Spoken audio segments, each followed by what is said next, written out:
do so. Okay, I want to go back. This is Rescue 911 live. Harvey, I can't, my computer, I can't print an H, but anyway, this is live. Harvey, communications directly from the top, which is our technical operations centers. Right now, we have Echo up, and we are trying to make communications with Razorback Rescue, and it's capital R, rest of small tabs. We got approximately 15 to 30 people out actually in boats at rescue. So this is the reason why this is um, actually created this room, because one of the things that we were missing in the rescue attempts or rescue mission was we couldn't get any information from any of the local officials. We couldn't get them from the cops. We couldn't get them from the EMS, because basically, ladies and gentlemen, what happened is that they didn't know.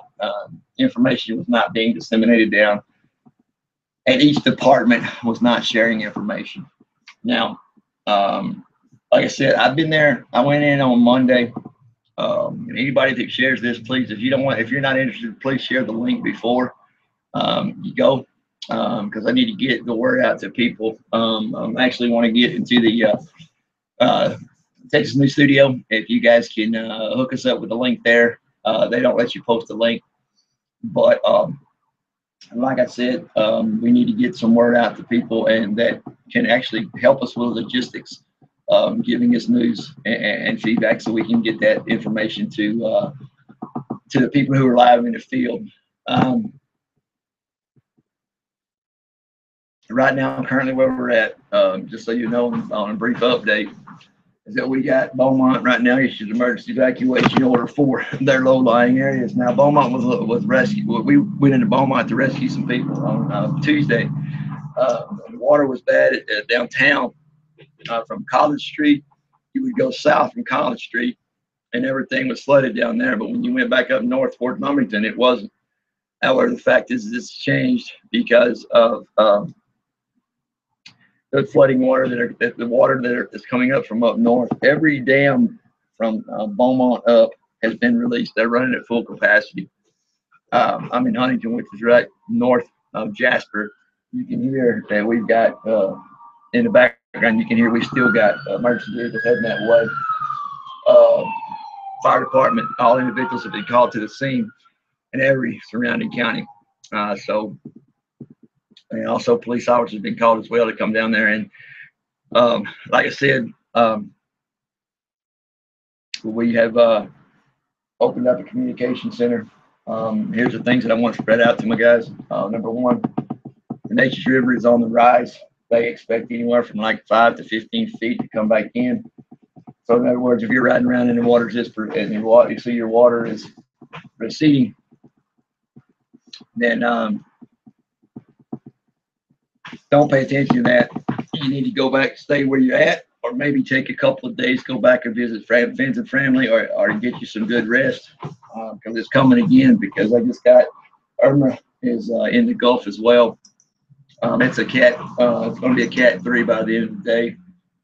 This individual storm, and according to the path, right now they got it going south, but basically what we're saying is that there's going to be rain in Beaumont and Port Arthur, Winnie, East Chambers, Anovac, all points in between. We're going to have individuals that this water's going to be back. If they have not been rescued now, then like I said, in 24 hours we're going to be probably moving, probably because we were asking that question, because in our rescue attempts, we started seeing, as of yesterday afternoon, up on the Natchez, we started finding KIA killed in action. I'm not going to put out the number because I don't want to spread false information, but we related to the tactic of going in and cutting a hole in the roof.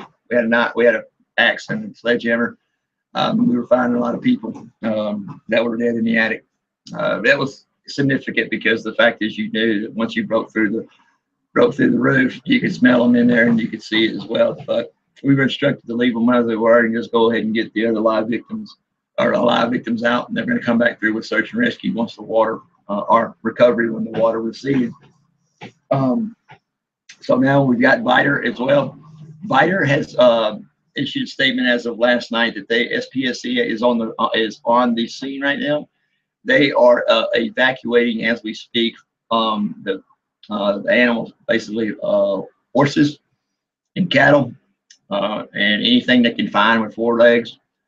Because the fact is that when we went down, we rescued all the dogs and cats. They had a shelter here. SPCA was quicker than getting here than FEMA. They had already set up a shelter, and they got some land where they actually have gotten a place to put the horses and cattle that are in the ground. So we're continuing on with the excuse me. We're considering on going back into towns and to help them out with the rescue of the horses and 4-legged animals. I want to say that when we got down there on Monday, we didn't know what to expect, but we're from East Texas and we've seen flooding before and we've seen hurricanes before. We've seen the damage. Most of us in our group, it's about maybe one time 50. We've just seen. We have seen devastation, but guys, it's nothing like this. I mean, the amount of water into the low-lying areas and going up north was just at the first was just astronomical. I mean, you can imagine. I wish I could play. I'm gonna post some videos on my Facebook, but I wish that I could let you know how much water was everywhere, and people needed to get out, and we need to disseminate the information. So once again, I implore you, or I ask you very nicely, to get this side out.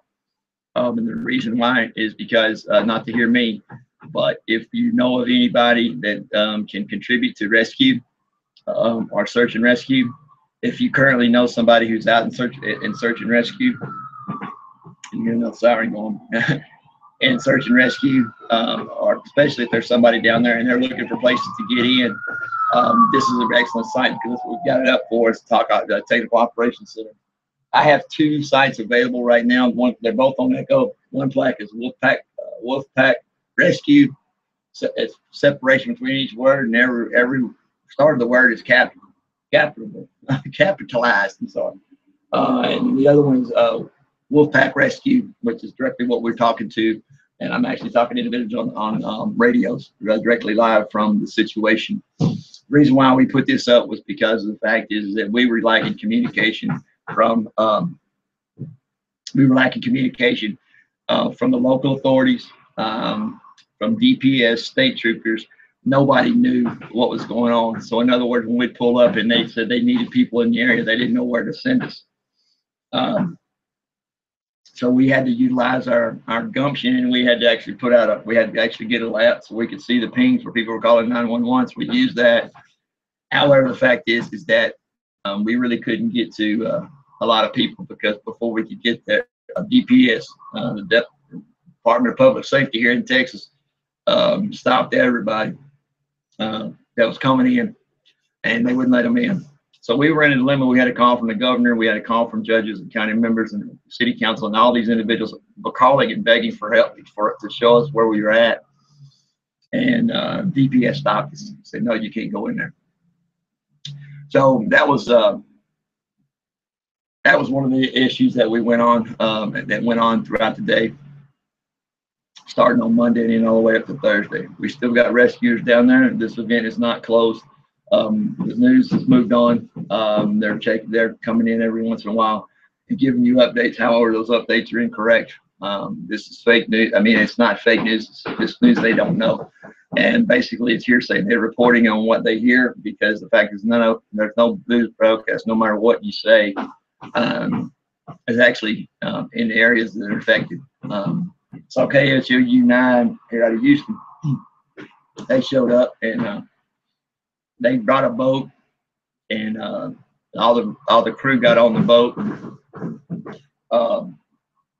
They just went around in a circle, came back, and said they covered the flood. Well, I didn't see it the way we saw it down deep in there where we're at. Today, if the water is available, they're calling guys back in to Houston, Spring, Humble, that area. We worked that area at first, but then they realized when they turned us away, they made a mistake. So now they're putting out an emergency call for us to go back there again. Like Jim, I can't tell you how many times we'd leave an area and they decide they made a mistake, and then we gave them our phone numbers, and then all of our pagers and phones and everything was blowing up, begging us to come back in because they made a mistake. DPS made a mistake.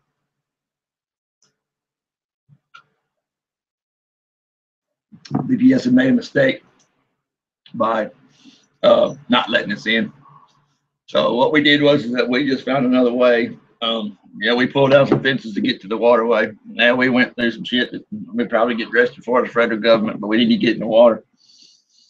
Like I said before, the reason why we were so important in our boats was because the fact is that we could operate in shallow water. Those big Houston yachts and all those big, nice, fancy, big boats couldn't even get in the water. They couldn't even put in. And we were there, and within 15 minutes, once we got to a site, we could deploy, and we were actually ready. Because this is the kind of water that we navigate since we've lived in East Texas. So once again, Houston is calling for more rescuers to return. We've got Nature's River is supposed to rise between 5 and 15 feet between now and tonight. The reason why is because they have released, I say again, they have released all water at every dam north of Houston. So if you can get that word out and let everybody know that we got some more flooding coming, and say no with yet. This depends all totally on this rescue effort. I hate to say it, and I ain't got no viewers, but I hate to say it. Maybe somebody will listen up.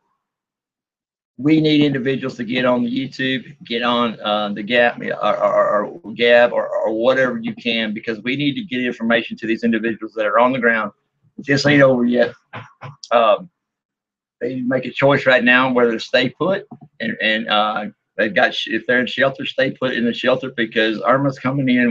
Houston's going to get some more rain and additional rain, and the water coming from up north. I don't believe, ladies and gentlemen, I'll tell you the honest truth. Nobody listens, so I really don't care. But the fact of the matter is that by the end of the day, before it turns dark, this is going to return. This is going to go from a search and rescue to just the recovery operation. Now, why is that important? Because the fact is that they do not want civilians in there like myself going in when it's a recovery operation, because they do not want the word to get out on how many people are dead. And they don't want us to report on individual deaths that we link, and then they don't want us coming back because the reporters are standing by. We'll take a load of people in, we'll drop them off, and the reporters are asked the question. They said, "How is it?" One of my buddies said, "Jump in the boat and let's go." Once again, we've got warnings in Nature's River. We've got Biter. We have got Port Neches. We have got Port Arthur, which is hit very bad. They're actually calling for emergency evacuation. So boats, if they're in the area, people that are listening to me on my echo, they're calling you guys back. Liberty is high and dry. You can find shelter at the Municipal Baptist Church. They are every church in Liberty is open. They are open to either rescuees, or they're asking to the people who are rescuing. You get a hot meal, you get a bath, you take a shower, you can have a rack to sleep out on. I know you guys are working on maybe 4 to 5 hours of sleep. We've got people in there coming from Arkansas. We've got people coming from Louisiana have been here. So that's a place where you can go and get some sleep, get something to eat. And they're really good people. But every church in Liberty has opened up their doors, and they're really making an effort to accommodate everybody. Now, the areas that we're affecting right now is, like I say again, SPCA is there on scene. If you know of anybody that is there, then please let them know that they're coming for the 4-legged creatures. The dogs and cats, we pretty much got out of there, but we didn't turn nobody behind. But cows and stuff, we just didn't have no place to put them. But if they could fit in the boat, we took them out. I mean, like I said, we even brought her dead fish. I mean, all brought her fish out. One of them mood kind of fishes, I don't know, but she wouldn't leave her apartment or her townhome until we got it. Rescue efforts are uncoordinated. That's why I'm here, because the fact is that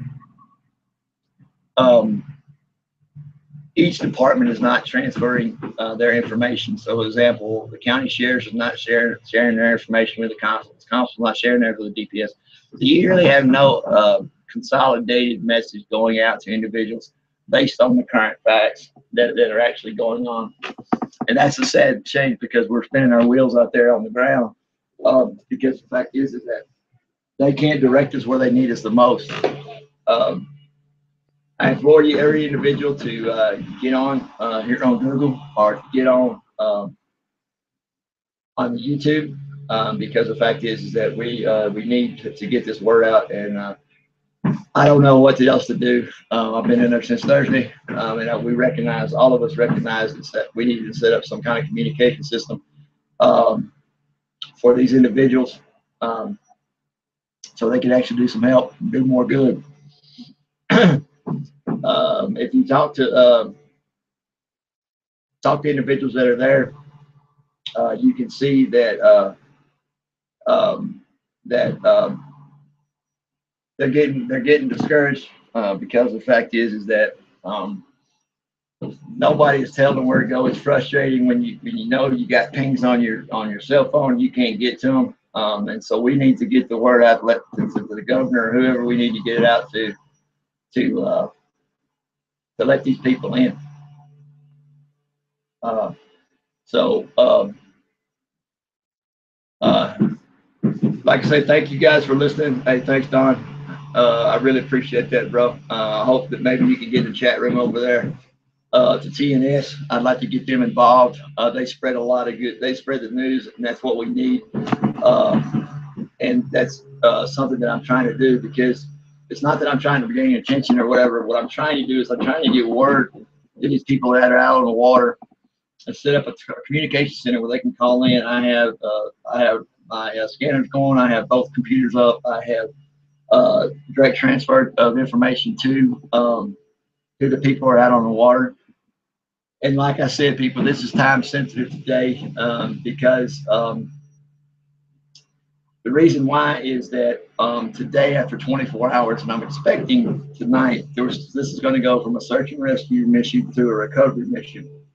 Now, with that being said, I know that doesn't sound like it's very good, and it's not. But the fact is that sometimes I got to call it. As of yesterday afternoon, we were on the Nations River and we were heading south toward Beaumont. We were searching houses, and they were all underwater. I mean, the roofs were out of the water, so we had to relate to the old tactic of taking an axe and breaking in the roof. Now, we break in the roof, and you could tell right then that if there was a KIA in there, I'd say a body. I don't want to get you guys out, but anyway, you could tell right away by the smell if there was a body in there. So we would mark it, and we'd move on to where we could get some live people out. Search and rescue for the fire department, recovery missions from the fire department. They're being gathered today. Most of those are from the fire departments, because they're trained. We got fire departments from all over coming in just for this mission. FEMA has finally arrived. For the first 2 days, they were nowhere to be found. They were still setting shop up.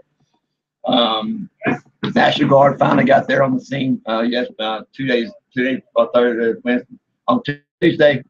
They didn't know where to go neither. So they were tasked with actually going in and removing the bodies.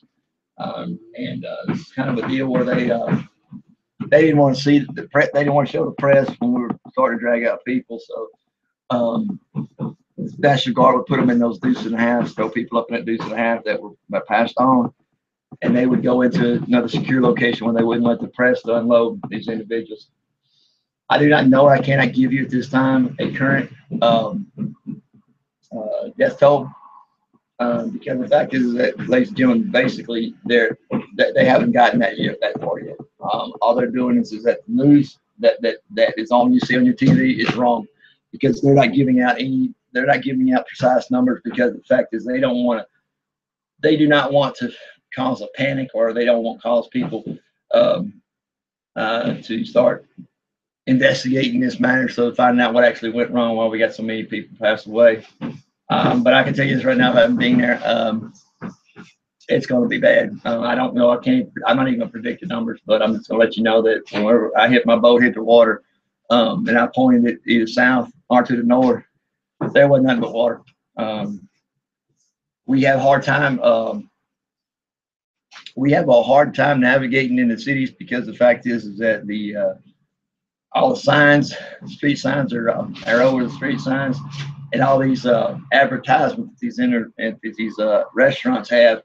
You can't see them from it, and they mess up your motor and trim on your motor. So we had to navigate very slowly through there. And this navigation is still required. Put somebody on the front of the boat. We've got Vider, Beaumont. What was it? Vider, Beaumont, that are still very difficult to manipulate in. Nome is the same way. Basically, if you could look at the map and you can look it up on your Google and you can find out the Golden Triangle map, that's all the areas that are affected. So the news as of now, and I'm going to take a little, I'm not going to take a break. I'm just going to go check out some news because I've got a couple of places that are up that I need to get to just to get some news out for these people. That's what I'm doing. I'm just getting people, the word out to the people I think need it. I've got my communications up. Now this is in the evening. It's about 10 minutes to 7 right here where we're at here in Southeast Texas. And what we're doing is we got to talk up today. So what we're going to do is we're going to try when they get back in their central location, which is Mission Baptist Church. If anybody is actually out there rescuing and you can pass the word, Mission Baptist Church in Liberty. All churches in Liberty are open. All churches in Liberty are open to rescuees and rescuers. It is available. You have hot water. You can take a shower. You can eat. And it's a nice place to meet because we've got the Cajun Navy. We've got Razorback Rescue, and we've got some of the individuals from the Guard staying with us, so we can actually pass on the word. I cannot tell you or say it any clearer. Is that the only communication we get right now is through past information, that we can get past information through the internet that can come directly to us. Because, like I said, we're not getting all the information because, like every law enforcement officer that we would ask, they didn't know nothing. So I don't want to beat the horse in the ground, but they just not talking to each other, and we're having to rely on individuals that are emailing us or texting us and telling us what they've heard and what they see on the news. Because I'm sorry, ladies and gentlemen, I don't know if you understand or not, but when you're in a boat, you ain't got nothing out there to do but just look for rescue, and you don't have time really to. This ain't a party, put it that way. When you're out on the water, you are actually using all your time and energy to navigate water and get to the people that you can see. Some of the things that I'll be posting on my Facebook page, you guys ain't gonna believe, but this is more urgent right now. And what I'm gonna do is, like I said, I'm calling all the individuals that I talk to on TNS, on Facebook, on Yav, or all my people that I help spread the word. I'm asking you guys to just let me just listen here, and so I can spread the word and maybe help these individuals out, because, like I said before, communications, man, that's what it's all about. So with this in mind, let's go over there. I think I put that out. But what I wanted to say was the fact is that dogs are being, please pass the word, dogs are being rescued, cats, any animal you got, except for cattle and horses, anything based goats, anything on 4 legs. I know y'all say goats. Well, we got goats down here. And to be honest with you, we haven't had to go in to where people have evacuated and they've left their dogs. So I think a couple of our trips, we just went in and all we saved was dogs. People had them chained up. Now, the worst thing I seen was some individual had left his dog behind, and they left him in the backyard. He left these dogs only could find 2 pallets to get up on out of the water. So we went in there and we broke the chain and come back. Sure enough, then people picked him up at SPCA because they didn't get the word that we were at rescuing dogs as well. So That's where we stand right now, as far as rescue operations. Like I said, if you talk to anybody and wants to find, it's on Zillow. You can download the Zillow app, and it's on my direct communication is Wolfpack Rescue, WOLF space PACK space rescue, and you can hit me up there. That's my main communication channel that I go to communicate with the people on the ground. And then we also have a group which is called Wolfpack Rescue, which is for everybody to come on in. So I've separated it to where I can answer questions from the public and also share the information directly to the individuals that are actually on the ground. Like I said earlier, the news we got right now, I'm getting ready to update what we got now that's coming from the field. Bear with me just a second. But Houston has been declared. I mean, they put a ring around Houston and said no one can go past there into Houston. So in other words, basically what's being said is that, you know what, they're just going to you're going to have to rely on the people getting out by themselves because we can't get to them. Or we don't have enough available boats to get to them. I know that doesn't sound like a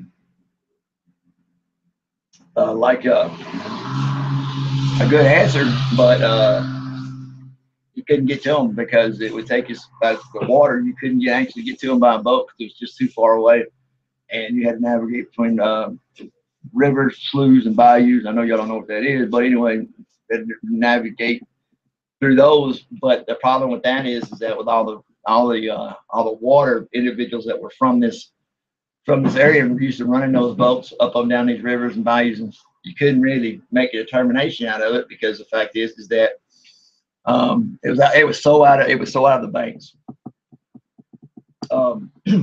Now, what we're looking at right now is, like I said before, I hate if I repeat myself, but I want to get this out and to everybody that tonight, well, today, and probably tomorrow, I expect within 24 hours, they're going to declare this a recovery mission only.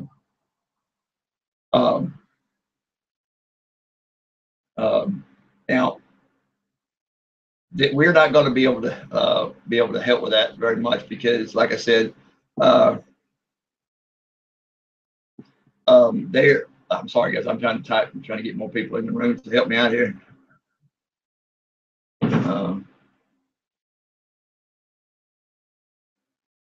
Now, so like I said, search and rescue is about what we got right now. And but now within 24 hours, they're going to call it. They're going to start saying a recovery mission. Now, with that being said, ladies and gentlemen, I don't know if I don't know if I've covered this or not, but the issue is that we've got more people to get out, and we're just having a hard time getting to them. And the reason why we're having a hard time getting to them, like I said before, is that we can't get any navigation in or out. So one of the things I'm going to do is I'm going to check my YouTube on the line where I'm posting, and I'm going to actually spread the information from you guys, what you find out. TNS is excellent for this. If Vamp Kitty's in there, she could tell me more information, so you guys can tell me what you see on the headlines or whatever. But because the fact is that are online. Because the fact is that the information we're receiving online is more up to date than what we're getting from the authorities. Now, uplying areas that are going to be affected now is the Danby area. They're going to be underwater, basically because the dam they let all the water out, so the water is rising.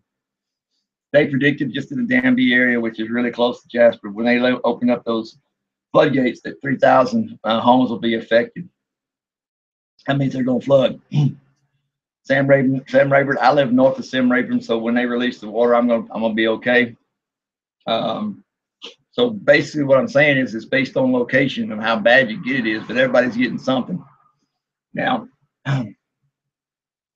we decided that we were going to try to do it in a grid, and we put everybody on the grid that we could, or where we got the pings, and then we searched live areas. But now what we've done is that we've got individuals in smaller groups that are now evacuated. So if anybody's out there that knows anyone, please do me a favor and message them and let them know that all the civilians have been directed to go to high ground. We rescued about 6-7 people at a gas station, and they were standing on top of the pumps just to get out of the water. So like I said, it's pretty bad. Now the other issue I want everybody to understand is this: is that I don't know how many people we went to, and their houses were flooded all the way up to the second floor, and they said, well, you think we should get out? And I said, I think it's going to get worse. Well, at the time it was raining really hard, and I looked up in the sky, I looked at it and I said, well, what do you think? I mean, I don't know, but Houston people, they just don't get the rain like we do. So we ended up rescuing them. Any word you can get out, like the news says, is that be prepared. If you have to evacuate, keep your important papers, because like we said, like I said earlier, one of the hardest things to take was whenever you were there is that you would see individuals that were having to leave their house, especially the women and children. They were scared to death. They didn't know where they were going. Their husband was probably at work or wasn't there when they decided to evacuate, or couldn't get to them. And it was just the boat ride in was just a somber moment.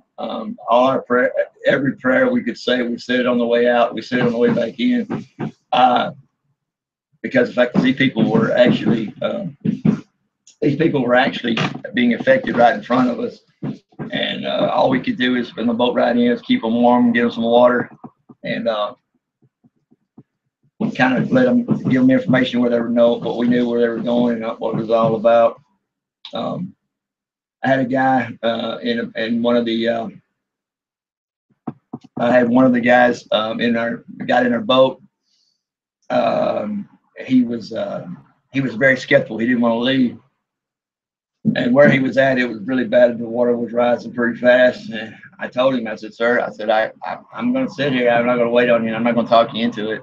I said, but what I got to do is, if you don't want to get in the boat, you don't want to go to safety, then I need you to do me a favor. And I said, write down your next of kin number, write down your name and your last 4 of your social security number so you can be identified. I said, because I can't tell you, I can't promise you when we're going to get back. We're in this area right now because we're going to move to another one.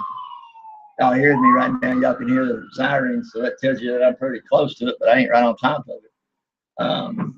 Doris and I have been blessed that my house that I have here is up on high ground, and the dogs.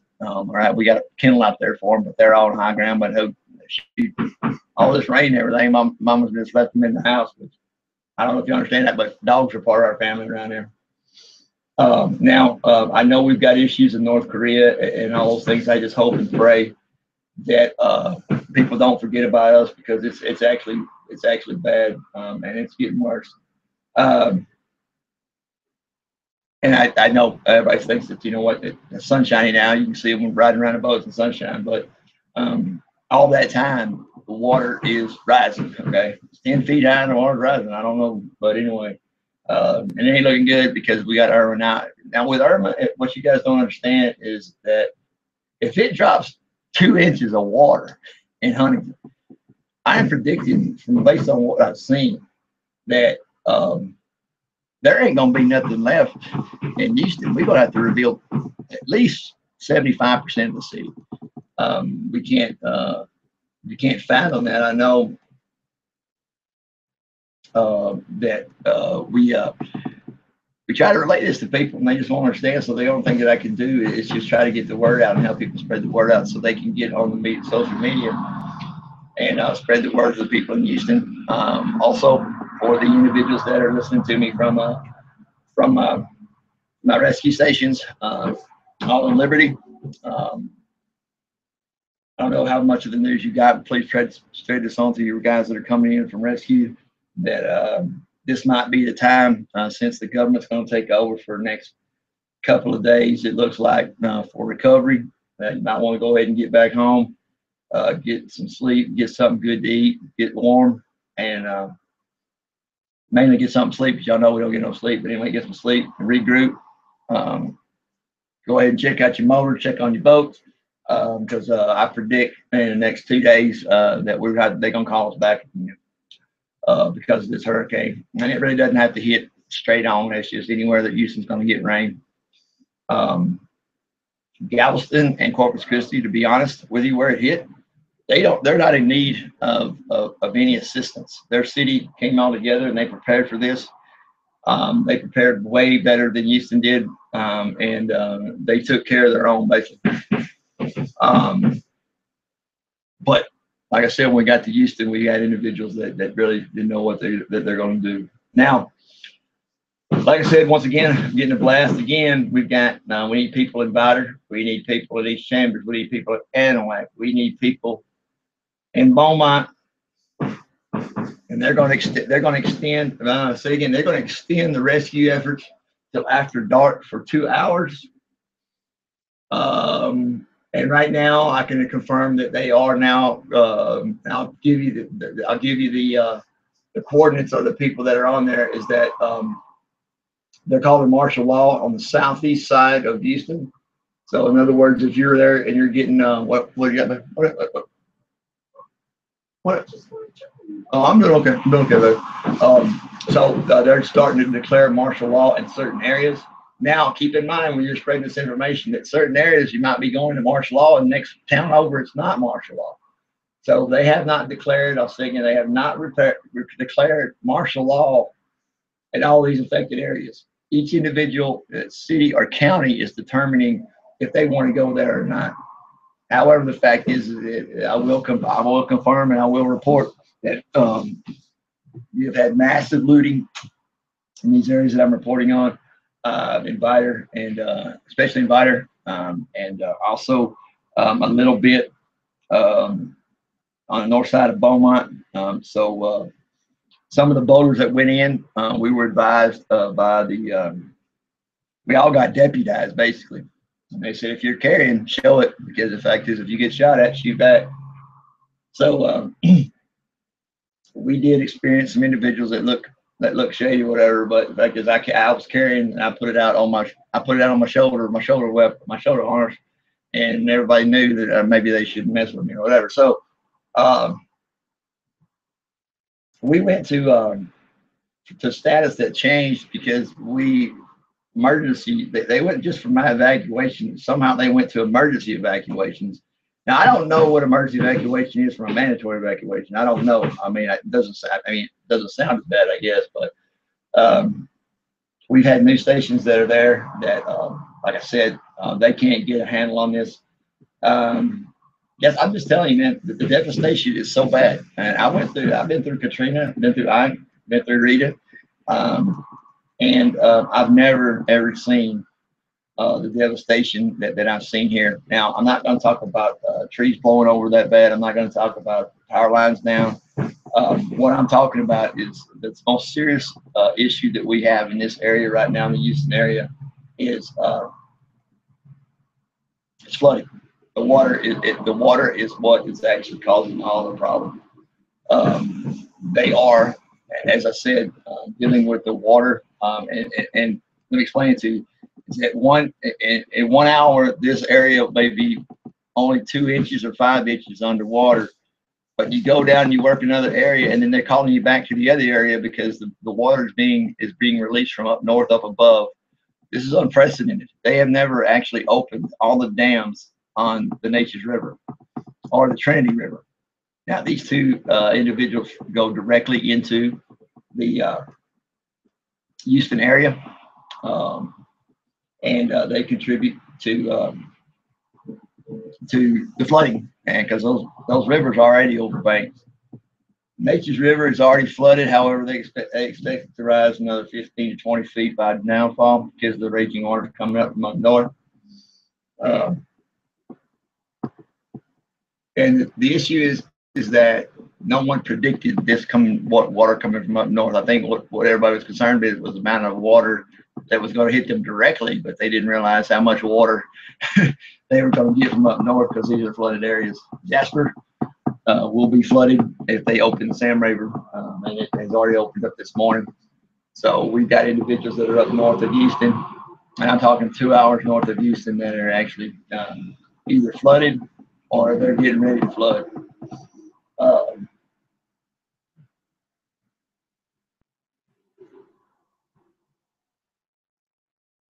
Now, when I'm not talking about flooding, I'm not talking about flooding to where the fact is, it just, you go outside and it's rising just a little bit. I'm talking about you're going from 5 to 10 inches of water hitting you based on what you've already got.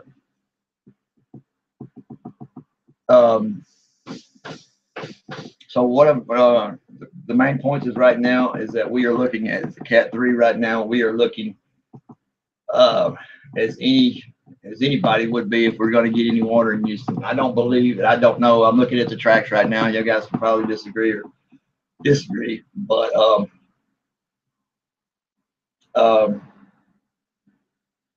if we get any rain, we just can't. We have no place to put it, guys. I mean, we have no place to put it. And I'm trying to get people in there so I can start spreading the word. I don't care if they listen to me or not. I'm just going to try to get the word out to these guys, to help me get the word out to these guys that are actually in the boat. They actually listen to the radio and stuff, and they're just looking for information. I'm just going to put it like it is. I'm just going to tell them.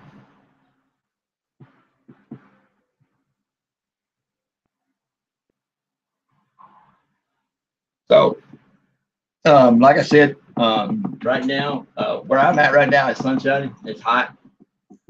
So rain is not an factor. It's not a factor. So if you're looking at your map and saying, well, there's not rain there and it's over with, I'm sorry to be the first one to tell you, but no, it's not. I mean, because we got water coming in, and it's still rising. And even though it's sunshiny out there, it's still rising. Personal story I'll share with you is that I went. The reason why I'm not out today, me and a couple boys we came in. It was my group. We came in because the fact is that they had their wives up here north in Jasper and in Danby. Their wives are having to be evacuated, and so we shut it off there until they can get taken care of the wives and stuff. And another reason for me is that I got a two cuts, little abrasions from my boot in my boot, and that water, that sewer water, it came in, and I don't know what it is, but now both my feet are swollen and infected. My wife's coming in here every 3 or 4 hours, putting peroxide on and cleaning them out. But they both swelled up so bad because of that water, and that's another issue that I want to let everybody know. If anybody knows anybody, stay out of that water. Don't be standing around. You're in the boat or you're on dry ground. Don't be standing in that water because we have no idea what's in it. Come to find out, we were standing in the water talking, and what happened to me was we were standing talking to find out where we were going to go, and I was standing in a sewage line. I didn't even know it. I sat there about 5 or 10 minutes, and that'll do the trick. So, what I do, my contributions, I know what's needed, and I'm gonna try to get some. I'm gonna try to get the word out so I can help some of these, not help the people, but I'm help these people, the boys out there and the girls that are out there on these rescue efforts. I'll be the first one to tell you that there was in our group there were 3 to 4 to 5 women that did a dang good job, and they just wanted to help. And they got in the boat, and they come in and they just said, well, how do I drive it? What do I do? And everybody was such a big help. We had people from the college come over on feet and said, where can I go? How can I help? And we loaded up some boats there with helpers to go in and stay on the ground and stay in these complexes and get these people packed. So when we come up in there, we can get them out. But like I said, I can't tell you how bad it was. I mean, if you're not from here or haven't seen something like this, I'll say it again, this is worse than Katrina. This one's going to put Katrina to shape. Like I said, I do not have a current death toll. I do not have a number of people who have been evacuated. And the reason why is I'm telling you the truth. Nobody knows at this time. Because right now, there are so many shelters that are actually in place now. However, the fact is that some of these rescue places have been evacuated as well. because the water came up and they didn't think it was going to swell up that high. And they had a mission there, you know, rescue mission there. They had to evacuate rescue missions. One of the things that we noticed was that one of the ladies that we rescued, she was out in a boat, and she said that she worked at she was an assisted care place. There was two. One was ambulatory, and one was just like a rest home. She had left out the afternoon before, the day before, said, I got to go home. My house is underwater. So she left. And the word was passed through her that that they hadn't even evacuated. Basically, what happened was all the workers left and left these people out there. Now, when we spread that information, I mean, there was like 50 to 60 boats that made it to this area where these two homes were. And we pulled out of that area 110 people out of those homes alive, based on whatever it was, whether it be ambulatory, whether it be wheelchairs, whatever. We would take them out. And what we would do is that we'd take one boat and put the people in, then we'd put their walkers and their wheelchairs and all this other paraphernalia in another boat and transport it in. We went to we actually went to a couple of places like that, and I don't know how to describe it, but I don't know how these people just left because their house was in danger. They forgot about these old people to, you know, to evacuate as well, or at least let them know we're leaving, come get them. You know, I don't know what kind of person would do that, but I'm just letting you know that I guess you learn a lot about a lot of people when you're going through some stuff. Kind of what I saw was every man for himself, I guess, you know, in some areas. We as of right now, we are kind of in a lull right now. And the reason why is because the fact is that we're trying to determine where we can get to and where we can't. We went from the Neches River, we went all the way from Beaumont. I'm sorry, we went from Anahuac all the way to Beaumont, and that was like about an hour trip by boat, searching the whole time on the Neches River. And the whole time, if you can hear in the background, there's another siren going all over heading south. So like I said, this ain't over with. We got, I know we got our stores like South Korea and everything like that, but we're imploring everybody to please spread the word to help us get out here and get some live reports, get some news. If you can do that for me, then what I can do is transfer it directly to these individuals to where they can actually go in and get to people that help. If you get out and you can actually put out the word on your Facebook or your Twitter that if you know anybody from the area, they can actually give you information and we can get somebody out there to look at them or check out the area. Because what we're seeing when we go in, we're not getting onesies and twosies rescuing. We're getting 5 to 10. It's taking 2 boats. I can fit 6 in my boat, but the fact is that the water's so low in some areas. I put 6 in my boat. I can't get back because the boat's overloaded. So we have to get out and walk. All of the crew, we get out, we walk and see if we all work. If not, we ask people to get off and help push us across that. Especially in a time of when you're dealing with the elderly and you're dealing with the people that can't get out. One of the stories is that we went and we got a report of an 87-year-old, and she was had medical problems. Her son was on the other side, and he couldn't get to her by road, but we could get to her by boat. So we went out. This gives you an example of what we went through. We went back to go find to get her, and when we got back over there, we were given the word that the police wouldn't let her leave her house because the fact is that she was disabled, and they didn't have no place. They didn't have no way to transport her or her paraphernalia. And she called in 911 to be evacuated, and they said, well, they put her low on the priority list. So we spread the word. We asked how we could get her out, and they said they won't release her to nobody but her immediate family. Thank God her brother was over there we could get to, so we went to pick him up, brought him back around, and he authorized her to be rescued. And one of our boats got the word, and they went over to to get her out, and we successfully got her out. Um, the main issue we ran into was the people that were told to evacuate. They didn't, or they didn't want to. It wasn't because they were trying to be mean or ornery. It was just one fact is they couldn't believe this was happening to them.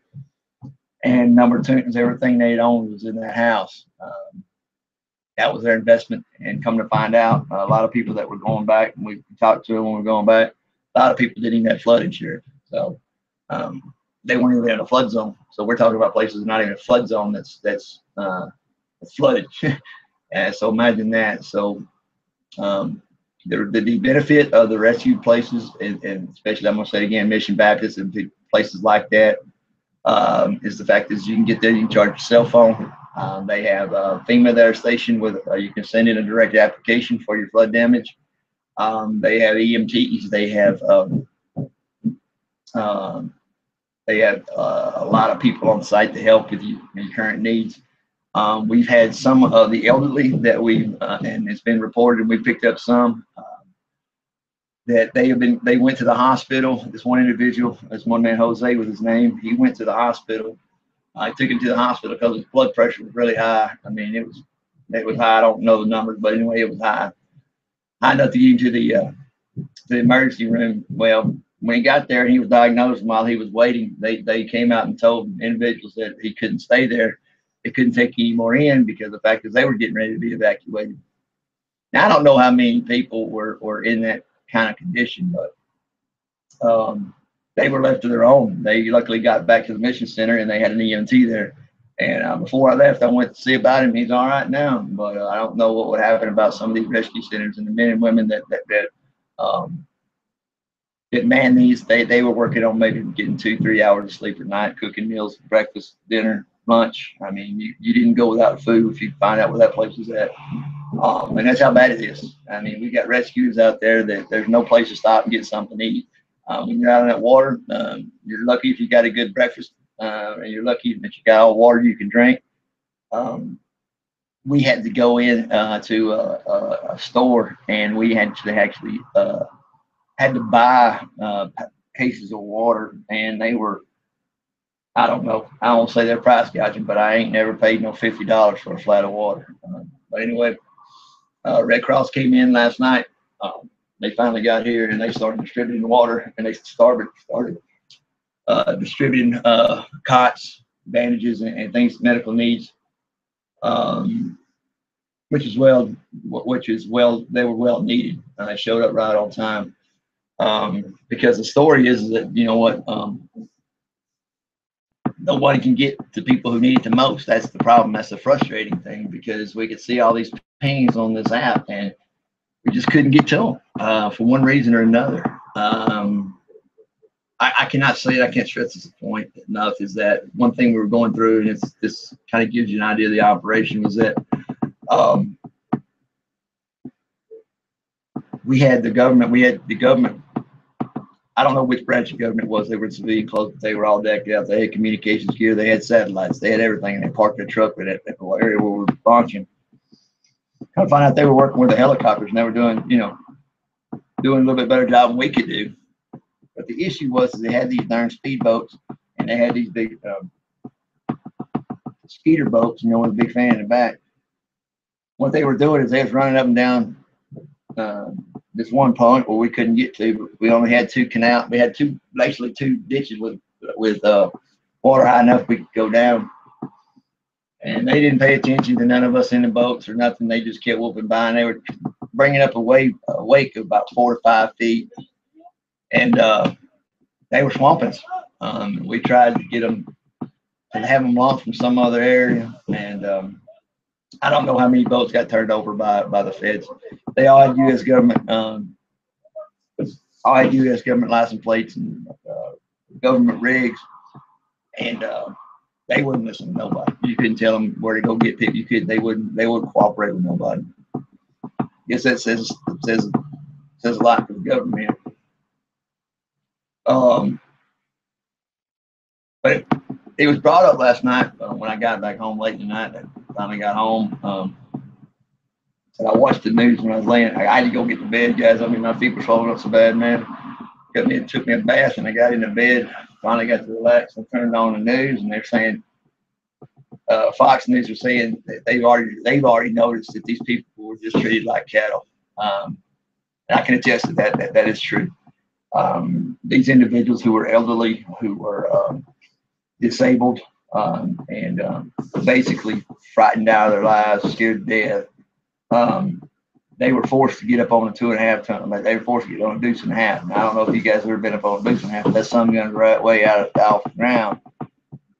And they were just throwing these people in these deuce and a halves, transport them in deuce and a halves in wide open weather. It was raining. They just transport them to shelters in these darn deuce and a halves. Then he probably no cover on them. That was sad to see. A lot of things that I can attest to that was sad to see was that people just waiting on somebody else to do something. I mean, people were sitting there like, the authorities. I don't think I saw a DPS officer who had ever gotten wet. The constables were in their cars, and we would ask them, what are you hearing? What do we need to do? And they'd say, well, we ain't got no communications. There were about 15 to 20 people up on this high ground where all the people were dropping off survivors, or So we went up there to get a brief and say, where we need to go, where we need to be. And your answer was, well, you know better than us, So and he said, we can't got no communication. And I looked at it and I said, you know what? I said, let me ask you a question. I said, you got a radio? He said, yeah. I said, well, how long you been on it? So, well, it won't do me no good. It won't do me no good. And I said, why not? He said, nobody will answer. I said to myself, well, did you even try? There were 15 to 20 people sitting there all high and dry, and all their contribution to the rescue calls was they would just help the people out, which they did a good job. They would help people out of the boats. And that was very commendable. They realized they couldn't have a boat and they couldn't help that way, but they could stand off and get the individuals. I told that constable, I said, let me ask you a question. I said, have you ever considered about going to the community and asking for help? I said, what do you mean? I said, well, there's 30 people over here with cell phones. I said, somebody got to answer the phone. I mean, he calls in. Never thought about that. But the main problem with Harvey, you're going to see the death toll rise, and I'll be the first one to tell you, because it was lack of communication. I don't know if I was in the military, and I know that that's one of the main forms of something you can't go without. However, our law enforcement in Texas or the state wouldn't talk to the county wouldn't talk to the locals, and by the time we got the word, it was too late. Like I said, we run across some places there where we had multiple bodies. Now, let me explain that to you. And I know it's been put out, and shoot, everybody I talk to on TNS and everything, they understand it. You know what? Don't go in the attic. Well, a lot of these people did, and they perished up there. That was a mistake that they made. So everybody goes through something like this. Please pass on the word. Don't go to the attic unless you got something unless you got a hammer or you got an axe to get out of and be able to get on top of the roof. I've seen ladders going up to the top of trees. People couldn't get out, and they would climb a ladder and they'd get up to the top of the tree. Rescued a few like that. Now, the saddest part is that we evacuated these kids. They were scared to death. I had a little girl we rescued, and she was about 5, 6 years old. Her name was Janae, and she was scared to death. She had a brother, I think.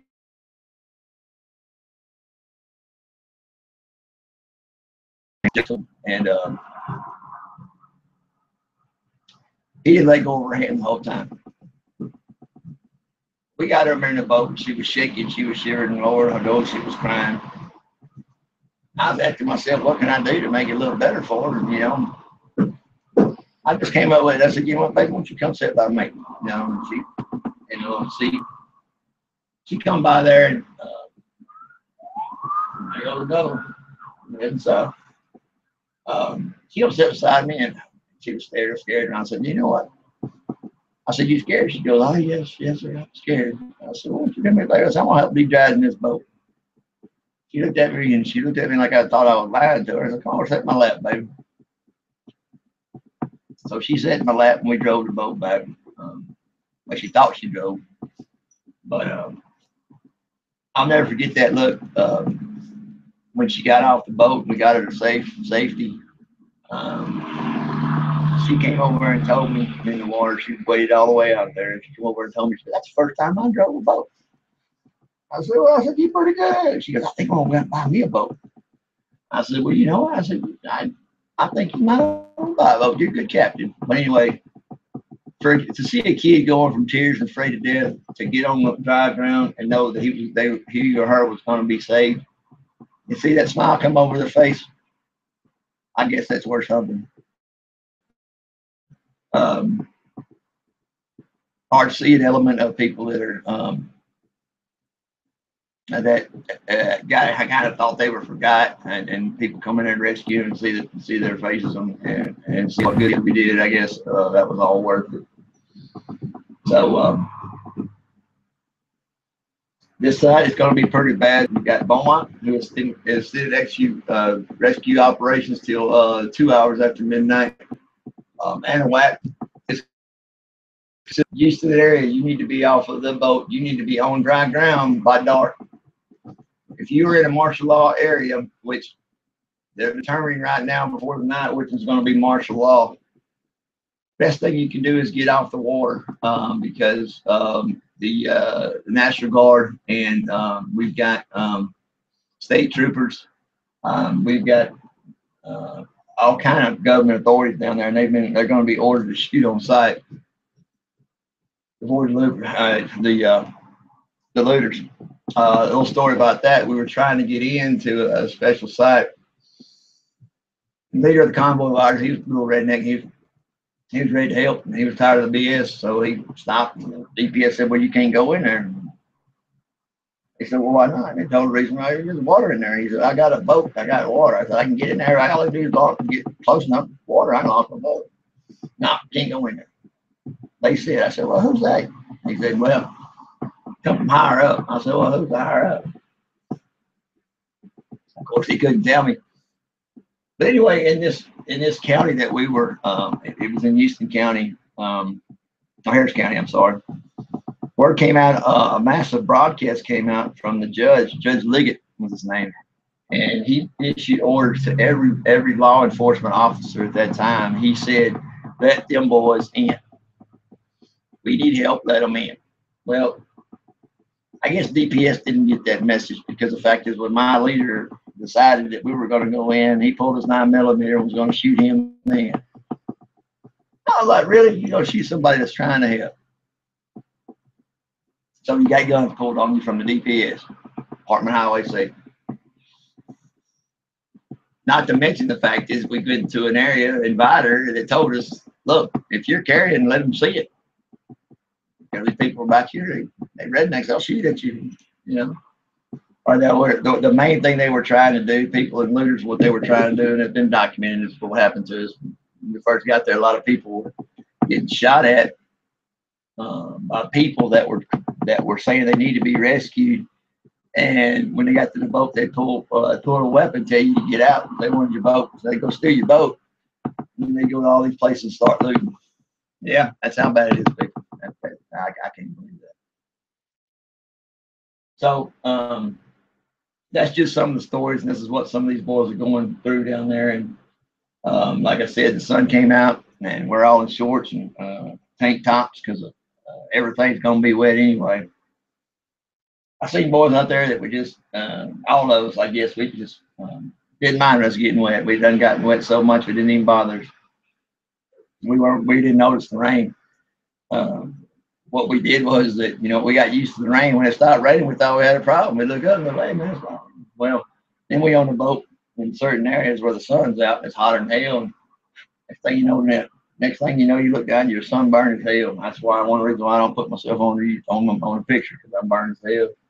Feet swelled up and burned as hell.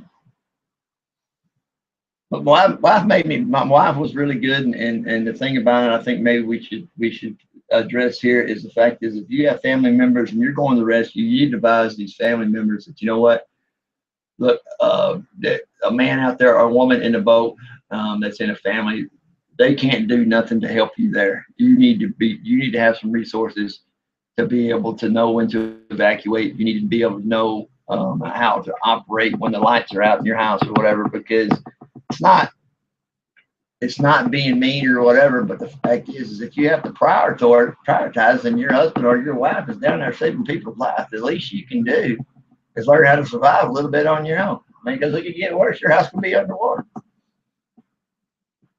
So my question is this: is that, and I say this is that use your common sense.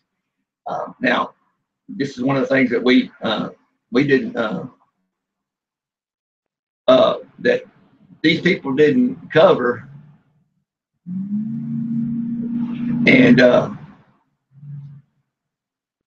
sorry, guys. I know I'm trying to type. I'm trying to type. I got people kind of high to me, and I'm like, why the hell you don't get in the right? You can hear talk to me right here. But so the issue is that there are people out there like that, and it's got to that point where I can't even see what humanity went to. But right now, let me spread some news here from my boys out there in the water. You got about maybe an hour worth of daylight. You got to start heading in. What you're going to have to do is that you're going to have to put your lights on early tonight, because it looks like there's going to be cloud cover over you, and you're going to need to pull out an extra light or two when you're heading back in. For those guys that are out there right now, Liberty, a city of Liberty, it's probably going to be from where you're at, from most of you guys where you put it out this morning in Vidor and Spring and up in that area. Liberty's going to be your closest. It's about an hour drive from where you're. I'd say an hour drive. That's with including the water. To Liberty, every church in Liberty County has opened up for rescue. You can go there, rescuees. You can bring your rescuees there as well, or you can bring all your rescuers there.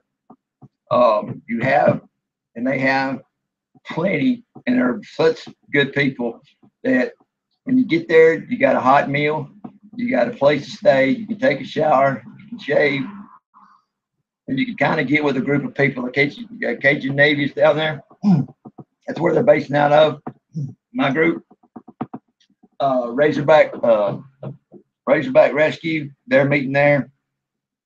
We have about approximately 75 to 100 rescuers there at that same site. So what I'm trying to do is I'm going to get on the word. We're going to make a game plan tonight. I'm getting ready to map all this out so they have alternate routes. What the purpose of this meeting or this site is, why I'm going live, is the fact is that the best way that we can get and help these rescuers is pass the information. Now you're saying, well, people are going to read just here. Well, if you can talk to somebody that may be concerned in this area, you can ask me a question and I'll tell you what it is. But what I'm saying, the main point is that we need to get some of this information out to these boys that are on the water. As I stated earlier, that we're going to be facing a very, very difficult decision. Now, I'm not getting too many listeners here. I know who my buddy is up there, man. And thank you there, brother. I appreciate it, Don. I really do. Hopefully you can spread the word on this. I'm going to take a break here. I've got to catch up on some news. I have got to get some, I got to answer these calls that I'm getting in on the broadcast or on my Willow. They're calling in. They want to know information. Most of these individuals are probably headed back in right now. However, the fact is that I'm on stay and help navigate them in, because, like I said, from day to day, road closures go to road closures, and that's something that we're experiencing. Was the fact is that it took us an hour, 2 more hours just to get where we wanted to go, because we had to avoid the roads. Please spread the word. If you know anybody on Facebook or whatever that's out there rescuing, please let them know Liberty County is available. They have a place to refuge. Plus, it's a place to galley up and rally point, because the fact is that everybody's been out there and they searched in different areas, and you can find out firsthand from individuals who've been out there on the water um, where we need to go and where to make a plan. Please advise anybody that you know, okay, that if you're going to contact the local authorities, you're going to call individuals, then what you need to do is you need to make sure that you're not listening to the city, county, or the state officials at this time. They have no idea. The information they're passing on to you is not current. It's not up to date. Basically, what they're operating on is hearsay. So we established this channel right here in my Willow, and I'm going to give everybody, because I know the area, I'm going to give everybody alternate routes. I'm going to give everybody locations, and also keep them up on the current news. We didn't even know about the nuclear situation. We didn't know who bombed who or whatever. We were too damn busy. We didn't know about all the current news or whatever. So that would be appreciated if you could share it here on my YouTube. I can pass that word along or anything. Yeah, I'm fine. Everybody, Sin, thank you for asking. I'm fine. I've been out there since Monday. We came in really late last night, my crew. The reason why we came in, we're not out there today, is because the fact is that a couple of my boys, the water started flooding up close to Jasper up north. And just to fill you in, we'll be talking about the dams are wide open now, or either they were going to break. So we're expecting 10 to 15 inches of water tonight to be put down in Houston and that surrounding area. We left because the fact is my boys need to go check on their family. And one of the major reasons was because I wore flip-flop. Well, I wore them Jesus sandals, and I got in the water, and I didn't really think about it. And I got some abrasions on my feet. My damn foot swelled up so big both feet are swollen up right now. My wife comes in here every 30, 45 minutes and puts peroxide on. I also had to go to the doctor, but I'll be fine, Sid. I'll be fine, Sid. Thank you for asking. Thank you. Hey, Mama, how you doing? I want to say hello to you guys. Thank you for listening. Like I said, I'd like to get everybody to listen. So y'all can actually, this is Texas News channel, station. I'm sorry. And the fact is that you guys are very, very, very good about getting out the word. And you guys are very good about doing research. And like I'm saying, is I'm kind of relying on you too to report the news that is going directly to the guys that are actually out there rescuing. Once again, we have the Cajun Navy for your information. The Cajun Navy is all coming from Louisiana. They're all involved. I don't know how many boats they brought in, but I'm telling you this right now, there was a bunch of them waiting to get in. We've got a Razorback Rescue. That's the part that I was in, and they're deployed there as well. And we're all kind of working together because, like I said earlier, is that we need to disseminate information amongst ourselves. And one of the things I realized when I was there is that we needed one point to where we can actually get up-to-date information out to these boys so they can actually go out there and help people. I don't know who else listen now, but the fact is that we're getting pings all over on one of our apps. It shows where people have called 911, but the issue is not that we don't want to go help or we're wasting time. As the fact is, we've got to reroute and we got to find out a way to get to them where we can put our boat in. That's the main issue right there. So that's what we're experiencing right now. Once again, the group that I was in, we had approximately, with both groups combined, we had approximately 50 to 70 boats at one time. Then we got wind of Irma coming in, and the main news is that within 24 hours, I'm expecting probably by daylight that they're going to announce this is going to be a recovery mission for these areas. Because some of these areas you just can't get to, and some of these areas that they've been there, these people have been they've been in their house for 4 or 5 days, and the water's steadily rising. As I said, we ran across some individuals that were that got up in the attic thinking they were doing safe, and it just didn't work out for them. So all we did was we identified it for the recovery operators, so they knew that there was KIAs in these buildings. There was a town called Lakeview. That's north of, well, let's see, it's in between Houston and Houston and Beaumont. Big subdivision there, and I think there was kind of 2,000 actually were in that subdivision there, and we only got 500 of them out. The rest are missing.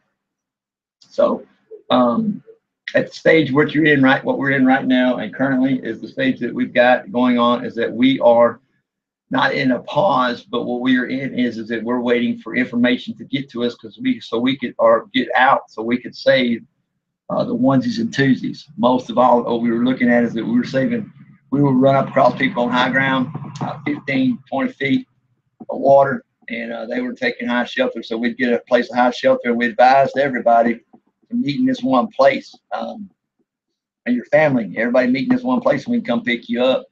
And we pulled out a lot of people that way. A lot of people got on the cell phones, called their parents, called their family. And this is one of the ways that we disseminated information was because the fact is that when we got back to our rescue people that we rescued, they're on front of the boat. We always ask them. We said, "Hey," I said, "do you know of anybody as your family or whatever?" Well, we would get a location. We pull up our GPS, and that's where we'd head out next to go get their family. Part of my crew, Wolfpack's crew, we didn't. One of our things that we didn't. If we, for some reason, if we left somebody there because they were packing or whatever, or I didn't have enough room on the boat, what I do is I say, "You stay right here. I promise you, I'll be back for you." We didn't go out on a new mission until we properly executed what we had. If we promised somebody something was going to be back, we went back. Now, I don't know if that's the most efficient way to do it. Maybe if we didn't leave those ones or twos, we could go and get more. But I don't know how to explain to you how do you make that decision. I mean, it's the hardest decision that I think I've ever had to make in my life, and I've had to make those decisions when I was in Afghanistan. And it's to the point to where you get to it, you're like, damn Lord, just show me the way. I mean, show me the way. What do I need to do? But yeah, I'm gonna be fine. See, like I said, I'm gonna be fine. I'm safe right now. I mean, I'll tell you the joke of the day. My wife, she was so worried about me, and she said, "Well, when you get home, I'll bake you a cake." I said, "Okay, thank you, baby." So I got home, and I could barely walk in the door. I used my walker to get the door. And so, "Where's that cake?" And I went over and tried to cut me a piece of cake. She done ate half of it. I'm like, "Oh, dang, well, how many people I got to rescue to get a whole cake?" I don't know.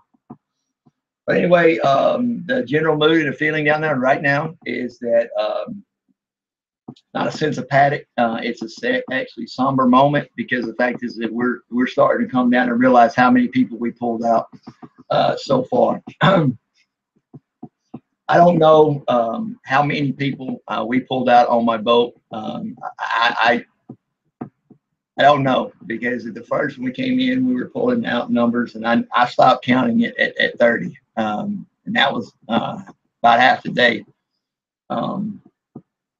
And I know other boats that were in my group and that we kept up with each other. They were saying the same thing. So I don't know. We're not looking for plugs on that. What we're trying to do is we're trying to get information out there that can actually say that or actually go to where they need to be. Like I said, the mood right there is the fact is that everybody in the Cajun Navy and Razorback Rescue. The frustrating thing about it is right now is that they won't let us get to these people that need help. Like I said, DPS is determining who can't get out. Harris County, what they decided was they were going to get a lot of help from these big boys up in Houston. They had these big boats, all these pretty halfway yachts or whatever, to go. They used to go tooling around in their party boats on these lakes. Well, they quickly decided that these big old boats, they weren't made for soft or shallow water, and that's where they decided they need us pretty quick. Because all these boys down in Southeast Texas, I don't know if you know, but we got boats and they're all ready to get in shallow water. And the thing about it is that we know the area, and we know every bayou, slough, river, and we know how to get. In other words, we got our own map of the water. When they decided that they started calling us back in because they realized that we'd be more help to them than what they had right there.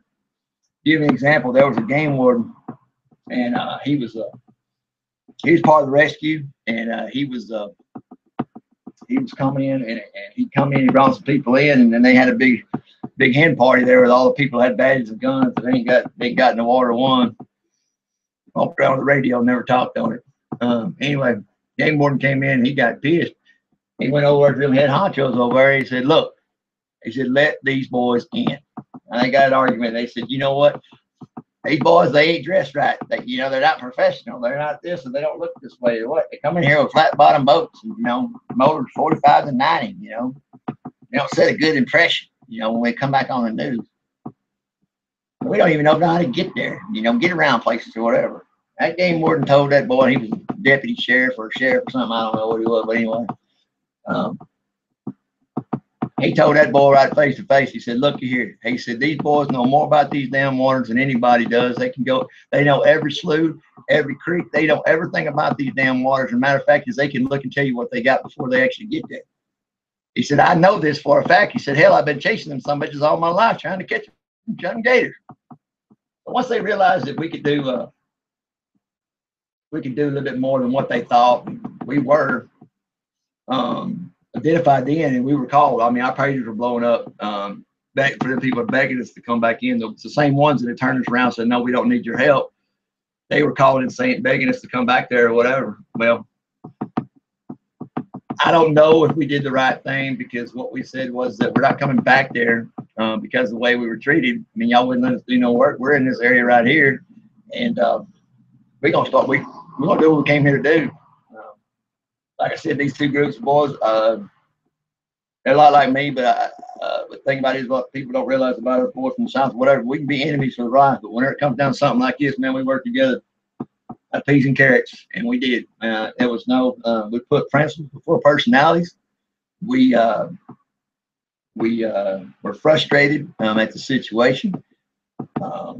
Yeah, did we get in some bickering and some fights? No fights, but just bickering, trying to get the word out, saying that let's do it this way, let's do it that way, because everybody has a different opinion. But once we all made up our mind where we're going, hell, we showed up in numbers. So that kind of gives you the atmosphere down there right now. Where we're going right now is just starting to hit everybody. I know maybe you guys don't understand this, but Irma is a big concern. And the reason why we track it right now, how the hell is it far away from here or whatever, but those of you listening, the thing about it is that that one tropical depression, now it's a Cat 3. If it drops 5 inches of water in Houston, I'm predicting that we're going to have to rebuild Houston. I cannot explain to you the devastation. I said earlier, it's not from the wind, it's not from storm surge, nothing along that lines. They withstood the wind very good.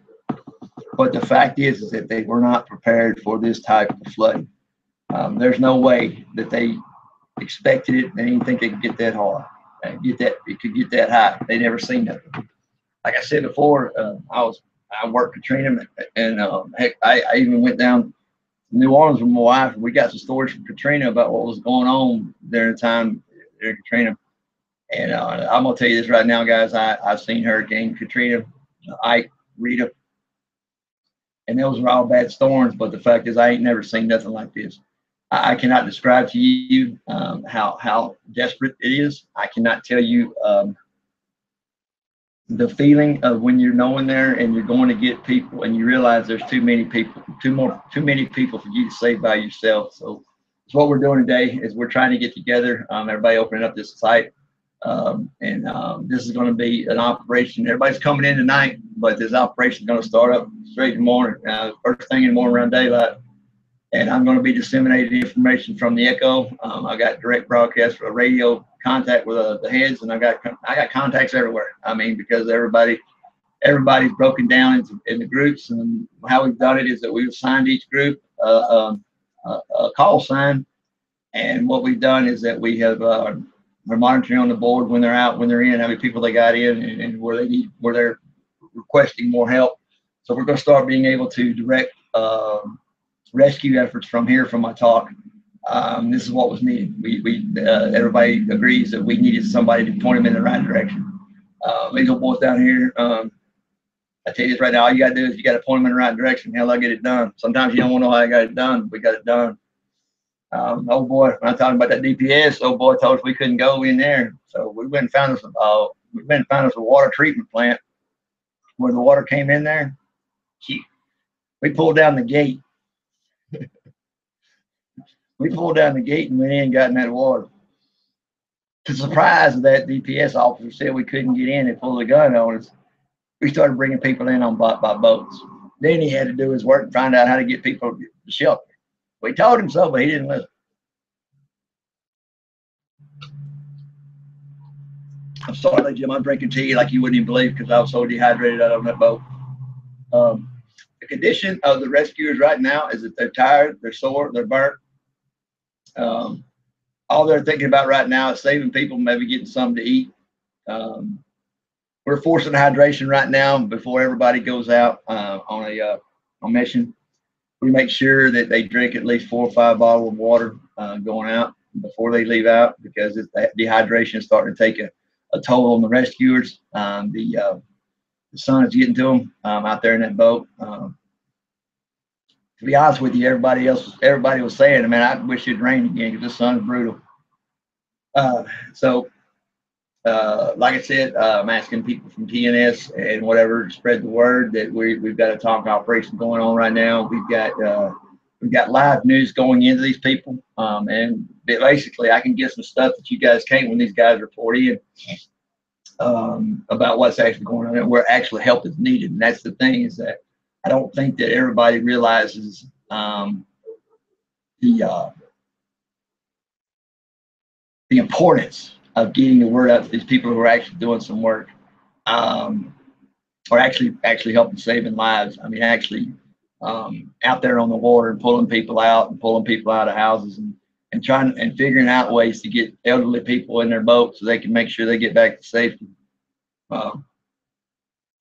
I don't know what kind of individual. I don't know the people from Houston that think that this was okay. That you just leave a nursing home after your shift or during your shift because your house is flooded, and just leave the patients to fend for themselves.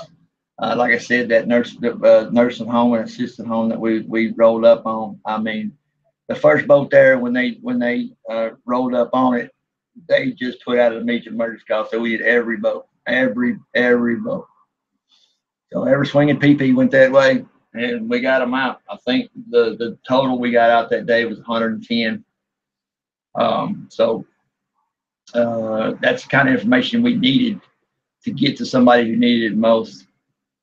Also, the issue of individuals calling in to help or calling into the Red Cross or calling in so you can get some immediate help to individuals, or call the county or the city's office, or call even the state. You can't get through. Like I said, I've said this before in some of my posts, that's the first thing to go down is comma. A lot of people say, well, I can just get on the phone and call somebody. Well, I'm sorry, but when the line's overrun, filled up, can't call nobody. And people say, well, I'll get through eventually. Well, no, because I just drove by 6 towers when I was in the boat that went down. So I don't think how you can rely on cell phones for all kind of communications. Some of the things you need to think about. But like I said, the call is out right now is for Viter, Beaumont, East Chambers, and Anahuac.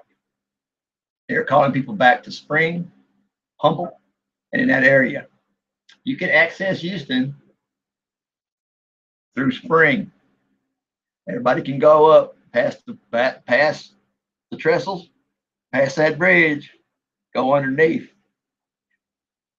Be advised, if you're still out on the water, that the tide has just rolled out, so you're gonna have the hard time making it back. Because the fact is, you're gonna go down. Maybe when the tide sucks it out, maybe 4 to 5 inches, and then you're gonna have to find a way to get out. So plan on walking your boat out. We are going to go tonight. Right now, I just wanted to introduce this channel. I will be up in the morning around 5 o'clock, and I'll be up on this channel, and I will be giving you live updates from the boys that are actually on the water, and I will be disseminating information on how you could possibly help. I don't think anybody that I've met on TNS or whatever doesn't want to help in some way. They provide information and the stories. But I think now that maybe through this venue or through this avenue, that we can actually TNS can actually do some good and start and saving some lives because it's desperately needed. And like I said earlier, within 24 hours, and I'm looking at probably daylight or by the end of tomorrow. This goes from a search and rescue to a recovery operation. That's how bad it is. We can't get the word out quick enough to where people are needed.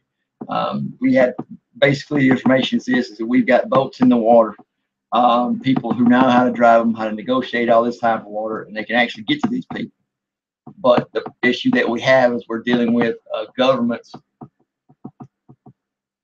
and they don't disseminate information as quickly as we know we need to get it out. They have a hard time disseminating information from state to county to locals, and that's what we're getting. So I'm rely tomorrow heavily on getting the information out. I'm going to post it everywhere I can to YouTube, Facebook, Twitter, Gab, wherever I can to promote this station. If you'd like to help, I can tell you how to help us. One way is that any information that you can get from the outside that maybe we can't get, or if you want to confirm information that you can pass on, if you want to just be a part and helping out, you can download the Zillow and you can actually go on there and you can actually talk to people live. They're actually in them boats. Now at this current time, operations are going to go in Beaumont. You got another hour in Beaumont, boys. If you're on the water, you got another hour in Beaumont. Vider has extended for another hour. So you're going to be working. You're going to be working. If you're going to be working at night, please take a look at the light. It's time to get the headlights out, boys. Get the Q beams and get them headlights out, boys. You're going to need it for coming back. Once again, for all rescues out there that are actually in and coming back, every church in Liberty, which is a drive of about an hour, every church in Liberty, Texas, has opened its doors to rescuers and rescuees. Every church that we have here have been supported by the Red Cross. They have food, they have clothing, they have places where you can take a shower, they have cots, they have sleeping. You can stay there till you get right and want to get back on that water. For the rescuees, and the fact is they can make direct contact. There is a FEMA location right there in the churches. They can start filling out their application. There is a point of contact desk where you can go in and you can report. They can report on their missing family members and they can give you the live location. I know you guys are utilizing that information when you go out.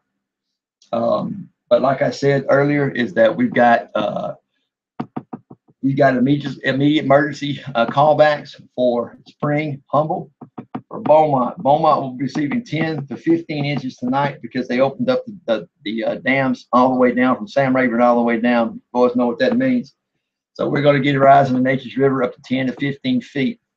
Recon on the Nature's River was the one of the last places we went on Thursday. I'm sorry, on Wednesday night, late Wednesday night, most of the individual houses and recreational areas and on Natchez, we've already discovered that we've got a bunch of KIAs, we got a bunch of individuals. So we've marked them for recovery. So take a look out for the bandanas. We got duct tape, red duct tape, notified by red duct tape. Green tape means they've been evacuated. You can look on top of those roofs that are almost underwater, and you can see that we've marked them as best we could. And then we had 15 to 20 people working in Nature's River yesterday. They were coming out, they were marking them as well. We run out of duct tape, and what we do is we just take off t-shirt or whatever, we cut it, we tie a cloth and put up there whatever we had. But everything that we have recognized was or put up on a sign was, and that's what everybody's doing, is identifying rescuers. That's the recovery mission. It's not the time for recovery right now. But in 24 hours, they're stating that they're going to start calling it a recovery mission. So I'm going to give you a report on what comes down the line tonight as far as where people are needed. Right now, we're going into consolidation mode. I'm going to be going in on a press conference today, just so everybody knows that the governor of Texas came out and he said thank you to all you boys. He said that he recognized that all the good work you were doing, but he also said the same thing. He said He said it's amazing how Texans come together, and it's not just us. Man, we got people from Louisiana coming in. We got people from Arizona. We got people from Arkansas. We got everybody interested in this word. So that's the reason why we're starting this channel up quick. To rely on the information. So, ladies and gentlemen, I'm probably going to be here up all night tonight because I'm getting information in. And what I've got is I got a talk operation. I got a big blackboard, and I got a big whiteboard, and I got information that comes in that I'm trying to report on. And once again, it may be boring for people at TNS or whatever, but the fact is that really, guys, I don't really care. I'm here doing it for people who actually need some information. And one of the best ways that I know to get that information out, some people at TNN can actually help me out and provide me information. Like I said, provide me any information for me to double check and research. The areas that I need recon and I need research and help on, or emergency evacuations being called for in county or by city. I need to have the number of individuals that they have responding in these areas. Basically, I need to have any recon or any news that I can actually disseminate out this information to the boys that are on the boats. I will say it, you guys know this, but these boys don't have no TVs. They're going by cell phones, their own cell phone, and they're using them and they're blowing up. So by the end of the day, you don't have no power. You got to get back to the rescue center, and you've got to actually get a place to charge your phone up. Mission Baptist Church there in Liberty, I know for a fact they have brought in a power bank based on it's on a generator, and what you can do is you can go and go plug your cell phones in for the next day's work. You also have a meeting tonight at what is it going to be? It's going to be around 10 o'clock at Mission. The sheriff's department's going to be there, EMS, and they're going to have the Red Cross as well to disseminate information. And that's a good meeting you guys want to go to. Like I said, I'll be up here early in the morning. Please think about it. Please spread the word. Please let me know if I could disseminate some information, or if you ask me questions of what you're concerned on, I can get the answers to you. Like I said, I'm talking directly to these boys on the boats, and they're calling me back in. We're on Zello. Got a big Z. I just figured out how to work it today. But anyway, if you guys send me any information on Zillow, it's Wolfpack WOLF space Pack PACK capital PACK space rescue. Okay, if you need to, I can get you in contact with the actual two rescue units that we're working on. However, the fact is that we don't want to drown them or drown them with too much information. All right, guys. So we just want to come out and we want to get them information where they can get some help to them, and they can actually get out where they actually need to be. And that's our issue that we have right now, is we can't get the word out fast enough to the people who need it. Commo is down from sheriff's departments to county officials. State is having an issue getting in contact with the county, and county can't talk to state. Heck, I believe sometimes they might be on hold for each other. I don't know.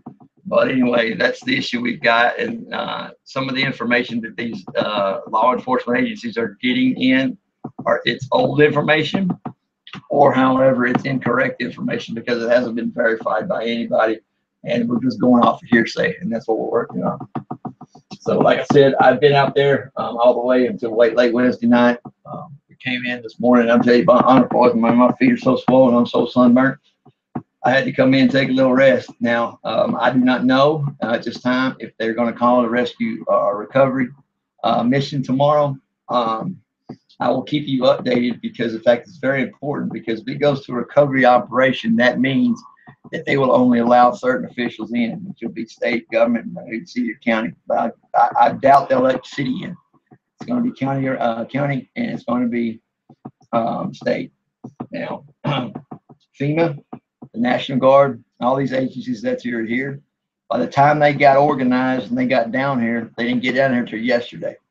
So during the big part of the evacuation, they were not there. The individuals, the citizens, with boats, we were the only one there. So we had to coordinate it on our own, and then once we coordinated, we had it going on. Then Fed came in and changed it, or the state came in and changed it, and then we had to start from square one all over again. So it's kind of information we're getting, and sometimes it's a crapshoot. Like I said, these boys I run with, they from Louisiana, Southeast Texas, and if you tell them no, and when there's people's lives are in danger and they think they can help, I gotta tell them no one time. They're gonna figure it out. Like I said, they pull down gates, got to the water. They run around checkpoints. They've done everything. And what the funniest thing is that when that go by road and then people say you can't get in there, it's the funniest damn thing when you pull up in the water by them and invoke them to wave at them. So I'm already there, you know. So these boys are trying. These boys are finding a way to get around the situation from the communication issue. One of the things I realized when I got back, and we all came up with a general plan, is where we're going to get this communications up started so I can get some word out to them that's actual and factual. We need individuals just to volunteer, just to help spread information, even if it's even only in the room, or maybe it's only on Facebook or whatever. If one or two people it affects, or one or two people want to help, then there's an opportunity to do so, and we need it. Because like I said, the sense of urgency is kind of one up about maybe 50%. Because the fact is we got Irma coming in, and like I said before, if we get any water from this storm, I don't know what Houston's going to look like. I don't see how they can take any more hits, but I'm telling you, if this comes in and floods or rainfall in Houston, if we get rainfall we get right now, anything from 5 to 10 inches more, it's going to be, it's already a disaster. And in a few days, you guys are going to get ready to see, because now these boys that are actually coming off the water and telling them the real deal, then they're starting to try to adjust their game plan based on actual recon of actually what we got into them. So let me give you an example here. We were actually putting out in KOU Fox affiliate out of Houston. They came out with a crew, and the little lady who was interviewing, she had some new little Walmart waders, and she had them on. They were yellow, and she came out there and she got about knee deep in water, and they filmed from there saying she was live on the scene, and she was reporting live on the scene. Well, okay. Then they went and said it was really bad. So the next day we saw them tooling around, and they brought a boat, and they didn't bring no damn motor. What the hell good is that going to do? So they got hooked up to a Sea-Doo, and he was dragging them all around. And one of my buddies kind of took offense to that, and he said, "Well, you know what?" He said, "How many people you pulled out today? You know, put that camera down and go to work." Well, you know, it's a message, but anyway, they're the experts, and that's what you guys are seeing from it. You guys are seeing the news from about maybe not even 6 feet in to the disaster. And we're pulling up in, we're running our boats in 20, 30 feet, maybe even 40 feet, right around the town of Houston, all these subdivisions. Once again, I want to tell you guys, hope you can pass the word that they did. They issued a cordon around Houston for search and rescue. They didn't allow anybody in because they left the citizens there in Houston. But basically downtown and Houston, they left them to fend for themselves. They would not send us in there. They would not allow us in that area. One of the reasons was because the fact is that there was shots fired. There was reports that individuals were getting shot at, rescuers were getting shot at. The individuals were pretending to be rescuees, and then they would get up to your boat and they would pull a gun on you and tell you to get out so they could go use your boat for looting purposes. So that's a story that needs to get out as well. Also, the fact is that we cannot get correct information from the news. It's so bad we didn't even turn on the news channels because they just don't know. And like I'm saying right now, you guys don't understand what the numbers are getting ready to come out. Because once search and rescue starts to come out, then people are going to start looking and say, "Man, how could I help? What could I have done?" It's that bad, and I'm not exaggerating. I'm not doing this to get followers. I'm not good to do anything. What I'm trying to do is trying to get people listening, help me spread the word, and give me information so I can get it to the people who need it. Time frame on this, guys, is that please hit me back tonight. Zillow's up. Let me know where y'all congregate. Let me know where most of the people are, especially my two groups. Let me know where you're at, and I can get word to you when there's going to be a meeting, a conference of all the individuals. There is right now there are city officials, sheriff's department, and all those big wigs of each city and each county, and heck, even over the state. They're going to hold press conferences tonight. But also combining that with this rescuers where you guys are at, they're going to actually provide individuals there to give you the status of the locations and what they need come in the morning. So we need to, when you get there, if you don't get that message or your word gets out to you, you don't get that conference or you don't get that information, then let me know. I'll replay it back to you. I'll send it to you through the group. Or guys, you can hit me up here and I'll assimilate the information. If anyone knows of a group that's in the area that is actually a rescue unit, please advise them to go to Zillow. They can actually download the application to their Android, whatever cell phone they've got, and they can also download it to their computer. What that means is that when you create a group, what that means is what it is that you can get inside this group and you can talk to them directly on the radio. This is very helpful because we can't rely on cell phones anymore. Our cell phones, they're gone. Sprint came out and told us that for all you rescuers, worry about your phone bill. Don't worry about it. Sprint came out with a text. If you're a Sprint, they're going to waive all messages and text fees. And you can actually write that off on your bill if you don't receive it. Your wife sees a big bill. You just have to notate on that you were working Harvey. Don't need no receipts or anything. But that'll help you out there with that phone bill. Because I guarantee you by the time you put in for the state, you ain't never going to get your money back. In Liberty, there is an ARCO station that is on the way in. It's off to your left. That is going to be a place where you can get gas. They were directly pumping gas into boats, into rescue vehicles right out of the truck.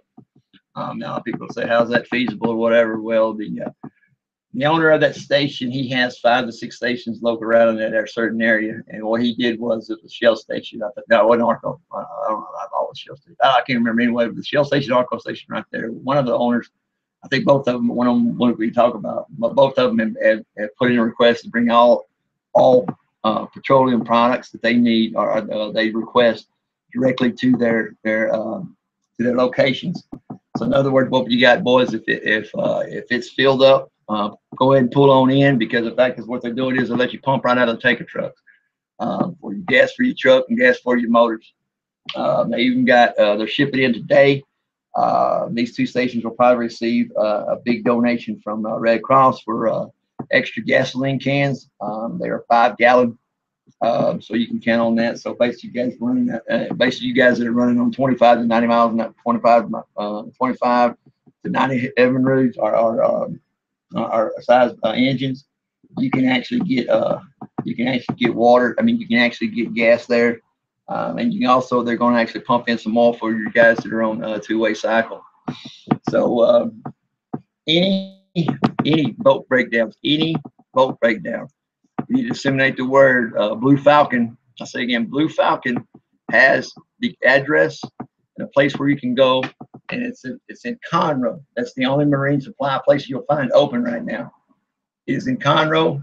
Everybody contact Blue Falcon. Blue Falcon has the MO. He has all the information on that. He hasn't disseminated it yet because his boat broke down this morning. He's been there ever since, but he talked to the owner there and he said, bring all you can. So anybody with problems, he's got the Louisiana prop. That's plastic, but it's hardcore, and you can make a change from those metal ones down to that plastic. He's got plenty of those. Bushing problems, you can actually get bushing problems out and then taken care of through this individual. Everybody contact Blue Falcon for the information, which can be found at that information can be found at Razorback Rescue on Willow. He's also in that group as well. So just ask for the Blue Falcon. Pretty sure that all the information has been disseminated. We have had breakdowns to the point to where It's just simple things, just because of wear and tear, because we didn't plan on using these boats in this manner for this long a period of time. So take that into consideration when maintaining your boat. Make sure that you got everything you good to go before you leave out, because once you get on that water, you might be stranded for a little bit. Once again, for those two groups that I've mentioned, if you have a dispatch issue, or you have an emergency on your boat, or if you have anything that goes wrong and you need a tow, contact me here and on my channel here, Wolfpack Rescue, and I will get somebody out there to you. I will have them sent out there who's out there on the water, and I'll give you an ETA of how long it's going to take them to get there based on the current positions. So you can utilize this channel also, as well as to help you in your rescue effort, but also to take care of you if you get broke down on that boat. We're instituting right now. We're instituting a point of contact that's going to be delivering parts for these boats. We're going to disseminate the information tonight and find a certain location where you can put up, and they can actually have marine supplies available. We are currently right now, like I said, I'm going to be experiencing emergency evacuation call going out to areas right now. I know of Beaumont, I know of Viner, Lake Charles, Port Arthur, East Chambers, Anahuac. Those areas right now are calling people back for emergency evacuations. I believe the reason why is what someone told me was the fact is the water is receding now to where we can get further into those areas we couldn't get to. So whether it be by road, or whether it be by four-wheel drive vehicle, or whether it be by any means necessary. If you see a National Guard helicopter or the Red Cross, if you see one of those helicopters come over, they are circling in a pattern. This pattern will be left to right. That they are identifying individuals who need help. So just head toward the helicopters, especially if it is hovering. Pay attention if it's news helicopters, because don't pay attention because they don't know what the hell they're looking at. They're just looking for pictures of the devastation. They're not looking to help anybody out. They're looking for the story, basically. Anyway, FEMA's is on the scene now. They're going to be making a direct impact tomorrow with long-term needs, and Red Cross has been in there. Once they hit the ground and they got going, they've been actually a very vital asset. The only thing is, what took them so long, but anyway, hey, they got there, so that's good enough. National Guard is playing a limited role. They've grounded their choppers a couple of days for the flight conditions. And the other thing is they just don't have the personnel to deal with this kind of a situation. So that's where we're at tonight. Like I said, I only got one deer, but anyway, hope y'all get some more and more. Brother, you can pass that on for me. I know you will. I want to say God bless you too, brother. For Mr. Don, I'll say God bless you, brother. And if there's anything, just by listening, man, spreading the word, man, I really appreciate it. I owe you one, brother. I'll bring you some shine, man, if you do something. But anyway,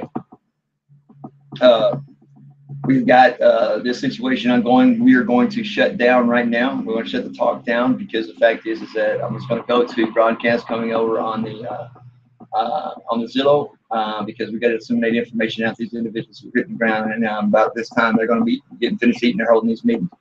So tomorrow I will be on live again. Please pass the word, and I need you guys to just go ahead and help me out here. Maybe we can spread the word. You get some information out so people can use it. Like I said, thank you for listening, Don. I appreciate it. I know that you're going to tell everybody and spread the word the best you can. I appreciate that, brother. You don't know how much that means to me.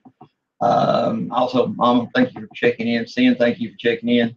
But anyway, I got more information to put out and let them know. I'm going to try to keep it as professional as possible. But hell, we got to break up the monotony. I got to tell a few jokes from my friends, so they're out there on that water. I got to keep them smiling too. So thank you guys. Please tonight when you're online, spread the message. I will be on now. I will go and get off now, but I'll be back in the morning, first thing in the morning, and we'll go from there. But God bless you. Please pray for the boys down there in the south and Golden Triangle area and Southeast Texas. Ladies and gentlemen, when these pictures come out, man, I want to tell you this right now. You're not gonna believe it. So spread the word, Don. Love you, brother. You be good. God bless you. All right, man. Sit back and enjoy the news and check in with me tomorrow, brother. Thank you very much, man. Try to get somebody on there and help me if you can. All right, guys, I'm out of here. I'm gonna go get me some of that cake to eat. I'll talk to you later. Bye.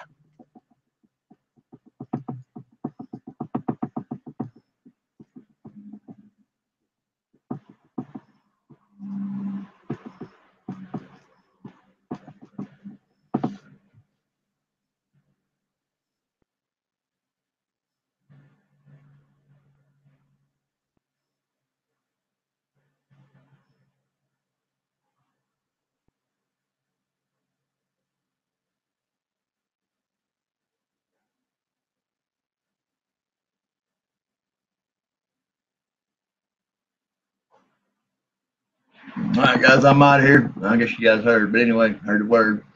Anyway, thanks for everybody watching. Appreciate it. Please spread the word. Ain't nobody here, so I'll shut up.